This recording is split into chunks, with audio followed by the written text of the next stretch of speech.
नमस्ते बच्चों। तो नेक्स्ट पार्ट में बात करेंगे ईस्ट, यानी जो फंगस होता है, एक ईस्ट क्या होता है, एक माइक्रो ऑर्गेनिज्म, उससे क्या क्या प्रोडक्ट बनते हैं। तो पहला प्रोडक्ट है ब्रेड। ब्रेड तो हम खाते हैं, स्पॉन्जी होता है। क्यों होता है वो भी देखेंगे। तो देखिए आपके बुक में जो दिया है कि ईस्ट के बारे में दिया है और एक ब्रेड का टॉपिक दिया है, उसको सबसे पहले स्टडी करेंगे। तो ब्रेड बनाया कैसे जाता है, ब्रेड कौन सा ब्रेड, जो स्पॉन्जी होता है वो वाला ब्रेड। अब देखिए जो सीरियल्स होते हैं, यानी जो गेहूं है, ज्वारी है, मक्का है, वो जो होता है ना, उसका जो फ्लोर होता है, उसका जो पीठ होता है, उसको बारीक करने के बाद जो उसका पीठ आता है, उसमें वाटर मिलाया जाता है, सॉल्ट मिलाया जाता है, ठीक है, और उसमें मिलाया जाता है ईस्ट। ईस्ट कौन सा यहाँ पे दिया है, सैक्रीमाइसेस सीरीवेसी नाम का एक ईस्ट है। अब ईस्ट क्या है, तो ईस्ट एक माइक्रो ऑर्गेनिज्म है जो फंगस की कैटेगरी से आता है, यानी एक फंगस है, यानी एक माइक्रो ऑर्गेनिज्म है। अब ये काम क्या करता है, तो ये फर्मेंटेशन की प्रोसेस करता है। फर्मेंटेशन यानी ये जो सीरियल्स है, धान्य है, कड़धान्य है, इसमें अंदर जो कार्बोहाइड्रेट होता है इसका फर्मेंटेशन करता है और शुगर का कन्वर्शन CO2 और इथेनॉल में कन्वर्ट करता है।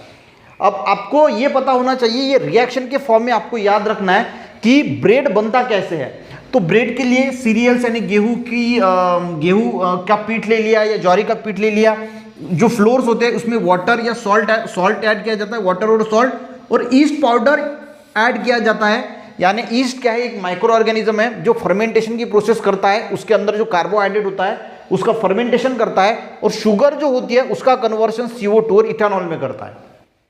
अब यहाँ पे देखना, यहाँ पे क्या होता है, ये जो कन्वर्शन हो रहा है, ये जो पहले डो था, डो यानी आपकी मम्मी जब रोटी बनाने के लिए जो गेहूं होता है, इसका जो पीठ होता है, इसमें जब पानी मिला के जो बनाती है ऐसे, और उसके बाद उसकी रोटी डालती है, तो उसको डो बोला जाता है। तो ये डो के अंदर होता क्या, ये CO2 जो है वो बाहर नहीं निकल पाता, तो ये अंदर ही अंदर उस डो को जो है वो फुगाते जाता है, और उसी वजह से ब्रेड जो है वो स्पॉन्जी जो है वो हमें नजर आते हैं। यानी CO2 बाहर नहीं निकलता, CO2 रहता उसके अंदर है, और उसकी वजह से वो फूल जाता है, जिसको हम डो बोलते हैं, वो फूल जाता है, जिसकी वजह से ब्रेड जो है वो स्पॉन्जी बनते हैं। कंसेप्ट मैंने बताने की कोशिश की कि ये रिएक्शन आपको पता अगर है ब्रेड कैसे बनाते हैं। अब देख लेते हैं, उसके ऊपर यूज योर ब्रेन है। In the earlier class you had prepared the solution of dry east for observation of east. आपने किया है ईस्ट का।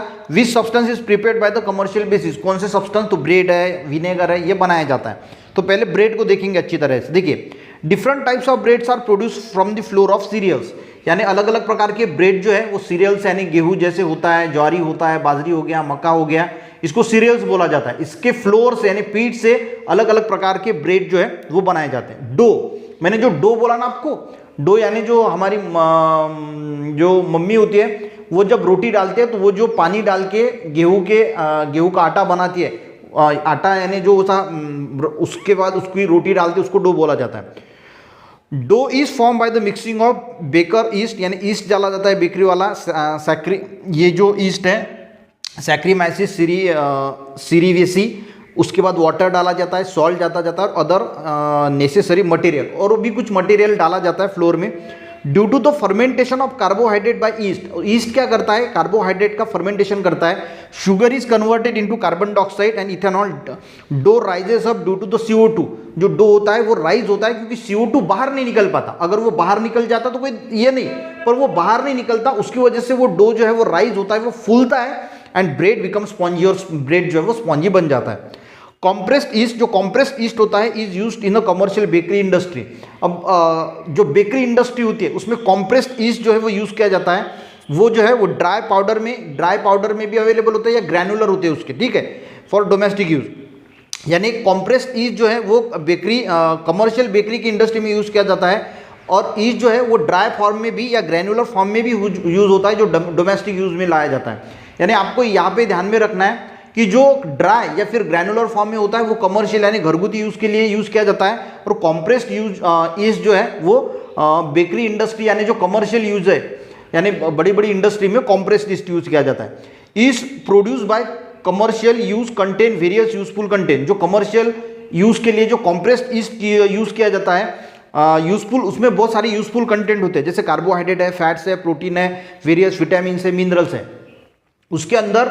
यानी जो कमर्शियल यूज के लिए जो ईस्ट यूज किया जाता है ना, कॉम्प्रेस्ड ईस्ट, उसमें बहुत मात्रा में carbohydrate, fats, proteins, mineral, vitamin, ये सारे न्यूट्रिएंट्स प्रेजेंट होते हैं। Due to this bread and other product produce with the help of yeast become nutritive, और ये ईस्ट यूज करके जो प्रोडक्ट बनाए जाते हैं वो न्यूट्रिटिव बनते हैं, यानी उसमें न्यूट्रिशन की वैल्यू बहुत अच्छी होती है। इंग्रेडिएंट लाइक विनेगर है, सोया सॉस है एंड मोनोसोडियम ग्लूटामेट है, यानी Ajinomoto that are used in presently popular China foods are produced by microbial fermentation.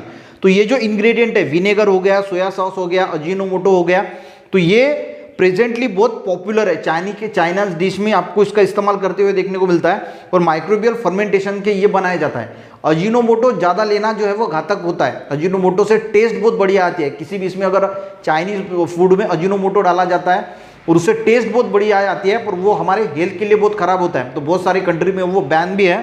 ठीक है, तो यही है गाइस कि ब्रेड किस प्रकार से बनाया जाता है। तो ये ब्रेड बनाने का रिएक्शन मैंने बताया। तो ईस्ट से बनाया जाता है, कमर्शियल में कॉम्प्रेस्ड ईस्ट यूज किया जाता है, और घरगुती ईस्ट में ग्रैनुलर या पाउडर फॉर्म में ईस्ट जो है वो यूज किया जाता है। और बहुत सारे जो यहाँ पे विनेगर है, सोया सॉस है, अजीनोमोटो है, वो भी माइक्रोवेव फर्मेंटेशन से बनाए जाते हैं। ठीक है, तो ब्रेड का ओवरऑल कंसेप्ट आपको समझ में आ गया होगा कि ब्रेड किस प्रकार बनाते हैं।